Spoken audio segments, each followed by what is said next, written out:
दोस्तों एक बार फिर से स्वागत है आपको अपने YouTube channel HP knowledge for you में। आज की इस वीडियो में मैं आपको बताने वाला हूं कि आप महतारी वंदन योजना हितग्राही पंजीयन फॉर्म को कैसे भर सकते हैं। एंड इसी के साथ ही जब आप इस फॉर्म को भरेंगे तभी आपको 1000 रुपये प्रति माह मिलेंगे और इसी तरह साल में आपको 12,000 रुपये प्रदान किए जाएंगे। तो आज की इस वीडियो में हम आपको इसी के बारे में step by step complete information देने वाले हैं। तो चलिए अब हम आपको बताते हैं कि आप इस महतारी वंदन योजना हितग्राही पंजीयन फॉर्म को कैसे भरेंगे। तो यहाँ पर आपको देखने को मिलेगा आवेदन स्थान। आप जिस भी स्थान से इस हितग्राही पंजीयन फॉर्म को भर रहे होंगे उस स्थान के नाम को आपको यहाँ पर भर लेना है। जिसके पश्चात आपको देखने को मिलेगा दिनांक। आप जिस भी डेट को इस पंजीयन फॉर्म को भरेंगे उस डेट को आपको यहाँ पर भरना है।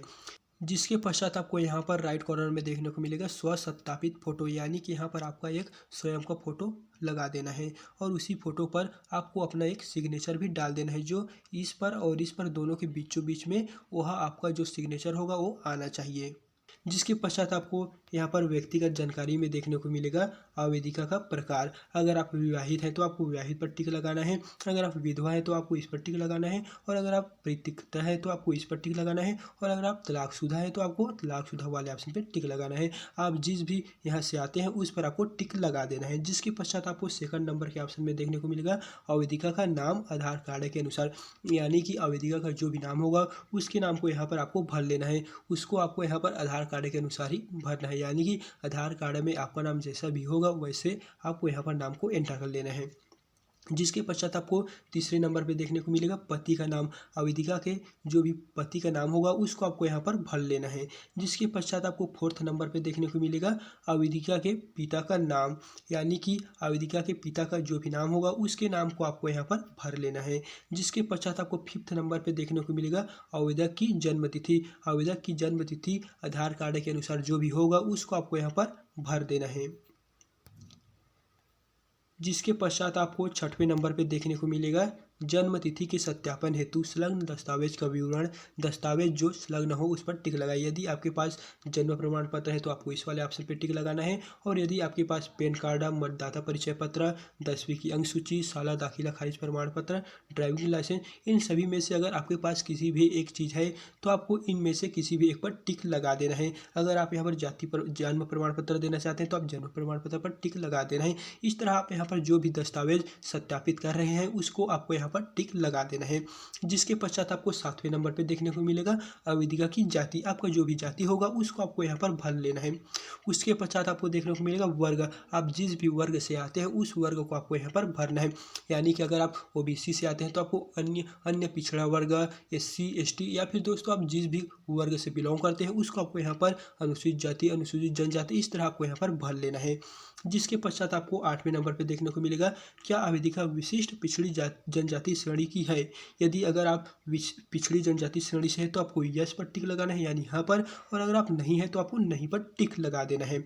जिसके पश्चात यदि यानी कि विशिष्ट पिछड़ी जनजाति, यानी यदि हाँ तो श्रेणी पर टिक लगाए। पिछड़ी जनजाति यानी कमार, बैगा, बिरहोर, पहाड़ी कोरवा, भुजमाड़िया, भुंजिया, पांडो, इनमें से सम्मिलित है। दोस्तों आप जिस भी श्रेणी से आते हैं उस पर आपको टिक लगा देना है, यानी कि आप जिस भी जनजाति से आते हैं उस पर आपको टिक लगा देना है। जिसके पश्चात आपको 10वें नंबर पर देखने को मिलेगा आवेदिका का स्थायी पता। आवेदिका का जो भी स्थायी पता होगा उसको आपको यहाँ पर भर लेना है। जिसके पश्चात आपको देखने को मिलेगा राज्य, ये स्वतः ही इसमें भरा हुआ है। उसके पश्चात है जिला। आप जो भी जिला से आते हैं उसको आपको यहाँ पर डाल देना है। जिसके पश्चात अगर आप ब्लॉक, पंचायत, इनमें से किसी भी नाम को डालना चाहते हैं तो उसको आपको यहाँ पर भर लेना है। उसके पश्चात है वार्ड क्रमांक, ग्राम पंचायत। आपका जो भी ग्राम पंचायत या फिर वार्ड संख्या है उसको आपको यहाँ पर डाल देना है। जिसके पश्चात है आंगनबाड़ी केंद्र का नाम। आपके आंगनबाड़ी केंद्र का जो भी नाम होगा उसको आपको यहाँ पर डाल देना है। उसके पश्चात है आंगनबाड़ी केंद्र का कोड, और इस आंगनबाड़ी केंद्र का जो भी कोड होगा उसको आपको यहाँ पर फिलअप कर देना है।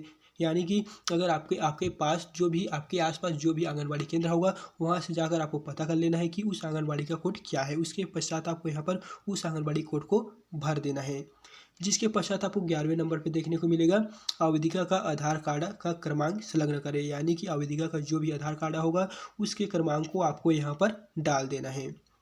जिसके पश्चात नेक्स्ट में आपको देखने को मिलेगा आवेदिका के पति का आधार कार्ड का क्रमांक संलग्न करें। आवेदिका के जो भी पति का नाम होगा उसके आधार कार्ड के क्रमांक को आपको यहाँ पर डाल देना है। उसके साथ ही आपको यहाँ पर देखने को मिलेगा परित्यक्तता तलाकशुदा हेतु लागू नहीं है, यानी कि अगर आप परित्यक्तता या फिर तलाकशुदा है तो आपके लिए यह लागू नहीं किया गया है, आप इसे नहीं भी भरेंगे तो भी चल जाएगा। जिसके पश्चात आपको नेक्स्ट में देखने को मिलेगा, मैं इस फॉर्म के साथ अपना आधार नंबर प्रस्तुत या फिर जमा कर रही हूँ और शिक्षा से महिला एवं बाल विकास विभाग छत्तीसगढ़ को सहमति देती हूँ कि मेरे आधार विवरण का उपयोग मुझे प्रमाणित करने और महतारी वंदन योजना का लाभ देने के लिए किया जा सकता है। जिसके पश्चात आपको देखने को मिलेगा दूरभाष नंबर, आपका जो भी मोबाइल नंबर होगा उसको आपको यहाँ पर भर लेना है। उसके पश्चात है वैकल्पिक दूरभाष नंबर, यानी कि अगर आपके पास एक और मोबाइल है तो उस नंबर को आपको यहाँ पर भर देना है। ये वैकल्पिक है, अगर आप इसे भरना चाहते हैं तो भर सकते हैं और अगर नहीं भरना चाहते हो इसे खाली ही रहने देना है। जिसके पश्चात आपको 13 नंबर पे देखने को मिलेगा आवेदिका का पैन कार्ड क्रमांक वैकल्पिक दस्तावेज। यदि आवेदिका के पास पैन कार्ड है तो उसके क्रमांक को आपको यहाँ पर एंटर कर देना है, यानी कि यहाँ पर आपको भर लेना है। और अगर आप उसके पास पैन कार्ड नहीं है तो आप उसे खाली ही रहने देना है।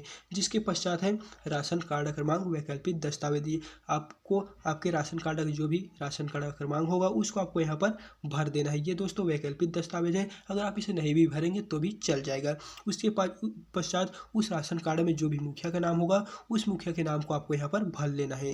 जिसके पश्चात आपको 15 नंबर पे देखने को मिलेगा आवेदक के पति का पैन कार्ड क्रमांक, यानी कि आवेदिका के जो भी पति का पैन कार्ड क्रमांक होगा उसको आपको यहाँ पर भर लेना है। यह वैकल्पिक दस्तावेज है, अगर आप इसे छोड़ना चाहते हैं तो छोड़ भी सकते हैं। जिसके पश्चात आपको नेक्स्ट में देखने को मिलेगा, क्या आवेदिका के परिवार का कोई सदस्य भारत सरकार अथवा राज्य सरकार के शासकीय विभाग, उपक्रम, मंडल, स्थानीय निकाय में स्थायी अस्थायी संविदा पदों पर कार्यरत प्रथम वर्ग, द्वितीय वर्ग, तृतीय वर्ग के अधिकारी हैं या कर्मचारी हैं तो आपको हाँ पर टिक लगाना है। और अगर नहीं है यानी कि कर्मचारी नहीं है तो आपको नहीं पर टिक लगा देना है।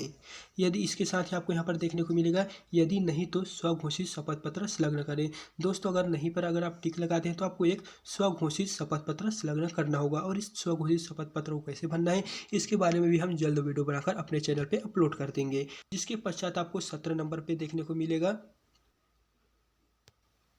क्या आवेदिका ऐसी पेंशन भोगी है जो मासिक पेंशन प्राप्त करती है? यदि हाँ तो अगर एक आवेदिका पेंशन भोगी है और मासिक पेंशन प्राप्त करता है तो आपको हाँ पर टिक लगाना है। और अगर आप पेंशन नहीं प्राप्त करते हैं तो आपको सिंपली नहीं पर टिक लगा देना है। जिसके पश्चात इसी के साथ ही आपको देखने को मिलेगा, यदि हाँ तो प्रतिमाह कितना, यदि पेंशन प्राप्त करते हैं तो प्रतिमाह कितना प्राप्त करते हैं उस राशि को आपको यहाँ पर भर लेना है। और उस पेंशन योजना के नाम को आपको यहाँ पर भरना है, यानी कि वह पेंशन किस योजना के तहत आपके खाता में आ रहा है। वह पेंशन योजना मुख्यमंत्री पेंशन योजना के तहत आ रहा है या फिर किस योजना के अंतर्गत आ रहा है उसको आपको यहाँ पर भर लेना है। यदि उसके साथ ही आपको यहाँ पर अगर आप नहीं पर टिक करते हैं तो आपको देखने को मिलेगा, यदि नहीं तो स्वघोषित शपथ पत्र संलग्न करिए। यदि अगर आप यहाँ पर नहीं पर टिक करते हैं तो आपको एक शपथ पत्र संलग्न करना होगा।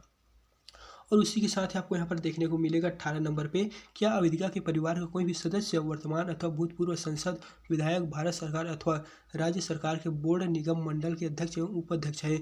अगर मंडल के अध्यक्ष और उपाध्यक्ष है तो आपको हाँ पर कर देना है और नहीं है तो आपको नहीं पर टिक लगा देना है। उसी के साथ ही यदि नहीं पर अगर आप टिक करते हैं तो स्वघोषित शपथ पत्र आपको संलग्न करना होगा। और इस स्वघोषित शपथ पत्र को कैसे भरना है इसके बारे में भी अब हम अपने चैनल पर जल्द वीडियो बनाकर अपलोड कर देंगे।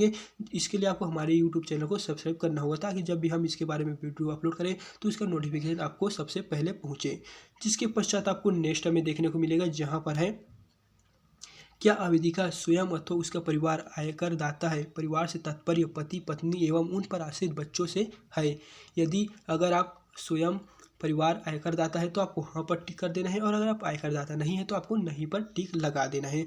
और इसी के साथ ही यदि अगर आप नहीं पर टिक करते हैं तो स्वघोषित शपथ पत्र आपको संलग्न करना पड़ेगा। जिसके पश्चात आपको देखने को मिलेगा, आवेदन पत्र सहित निम्नलिखित दस्तावेज होने चाहिए जो संलग्न किए जाए। जहां पर आपको फर्स्ट में देखने को मिलेगा जन्म तिथि के सत्यापन हेतु संलग्न दस्तावेज, यानी दोस्तों हमने ऊपर में जो आपको 6 दस्तावेज बताए थे उसी को आपको यहाँ पर टिक कर देना है। जो सबसे पहले में आपको यहाँ पर देखने को मिलेगा जन्म तिथि के सत्यापन हेतु संलग्न दस्तावेज। अगर आपके पास जन्म तिथि के सत्यापन हेतु जो दस्तावेज लगने वाला है वो अगर आपके पास है तो आपको इस वाले ऑप्शन पे टिक कर देना है।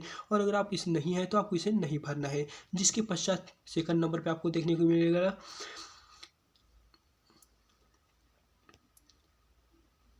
जिसके पश्चात आपको सेकंड में देखने को मिलेगा निवास संबंधी सक्षम प्राधिकारी जारी प्रमाण पत्र अगर आपके पास है तो इस पर आपको टिक कर देना है। जिसके पश्चात नेक्स्ट में आपको देखने को मिलेगा राशन कार्ड। यदि आपके पास राशन कार्ड है तो आपको इस पर टिक कर देना है। दोस्तों सभी के पास राशन कार्ड उपलब्ध रहता है तो आपको इस पर टिक कर देना है। फिर नेक्स्ट में है आवेदिका का आधार कार्ड, विवाह का प्रमाण पत्र। इस तरह आपके पास जो भी दस्तावेज अवेलेबल है उन सभी पर आपको एक एक करके टिक कर देना है। फिर है विधवा होने की स्थिति में पति का मृत्यु प्रमाण पत्र। यदि अगर आप एक विधवा हैं तो आपका पति का मृत्यु प्रमाण पत्र यहाँ पर आपको संलग्न करना पड़ेगा, तो उसके लिए आपको इस पर टिक कर देना है। जिसके पश्चात है आवेदिका के पति का पैन कार्ड, आवेदिका के पति का आधार कार्ड। यदि आप परित्यक्तता तलाकशुदा होने की स्थिति में प्रमाण पत्र आपको संलग्न करना पड़ेगा। जिसके पश्चात आपको देखने को मिलेगा पता। आपको जो भी पता होगा उस पता को आपको यहाँ पर डाल देना है। जिसके पश्चात दिनांक में आपको अपने डेट को डाल देना है, जिस भी डेट को यह फॉर्म फिलअप हो रहा है। फिर उसी के साथ ही है आवेदिका का हस्ताक्षर। आवेदिका का जो भी इस फॉर्म को भरेंगे उस आवेदिका का हस्ताक्षर आपको यहाँ पर भर लेना है, यानी कि उस आवेदिका का हस्ताक्षर आपको यहाँ पर लगने वाला है। जिसके पश्चात आपको देखने को मिलेगा प्राप्ति अभिस्वीकृति, यानी कि आप इस पंजीयन फॉर्म को जिसके भी माध्यम से भर रहे होंगे उसके आपको यहाँ पर हस्ताक्षर लगने वाला है। और जिस भी स्थान से आप इस फॉर्म को भरेंगे, जैसे कि आंगनबाड़ी केंद्र, बाल विकास परियोजना, इस तरह आप जिस भी स्थान से इस फॉर्म को भरेंगे उसको आपको यहाँ पर भर देना है। उसके पश्चात है दिनांक। आप जिस भी डेट को इस फॉर्म को भरेंगे उस डेट को आपको यहाँ पर डाल देना है, और उसी के साथ ही जो भी इसे प्राप्त करता होगा उसके हस्ताक्षर यहाँ पर लगने वाला है। तो दोस्तों ये था महतारी वंदन योजना हितग्राही पंजीयन फॉर्म। तो इस वीडियो को देखने के बाद आपको पता चल गया होगा कि किस तरह से आप इस पंजीयन फॉर्म को भरेंगे।